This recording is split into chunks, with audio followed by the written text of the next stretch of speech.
July August মাসে বৈষম্য বিরোধী ছাত্র জনতার আন্দোলন চলাকালে গণহত্যা ও মানবতা বিরোধী অপরাধের দায়ের করা মামলায় সাবেক সহকারী পুলিশ সুপার জাবেদ ইকবালকে কারাগারে পাঠিয়েছেন আন্তর্জাতিক অপরাধ ট্রাইব্যুনাল।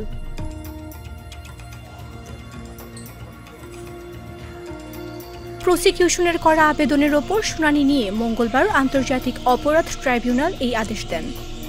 এর আগে রাজধানীর মোহাম্মদপুর থেকে তাকে গ্রেফতার করা হয়।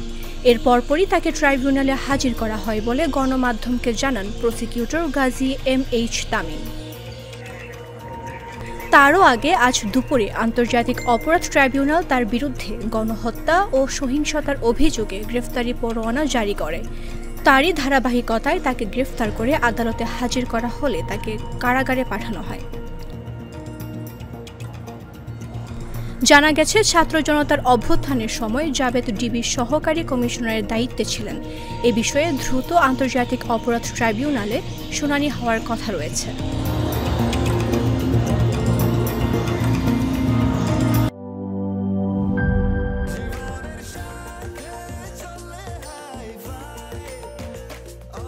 স্বাস্থ্যকর অল টাইম, সব সময় অল টাইম হেলদি লাইফ।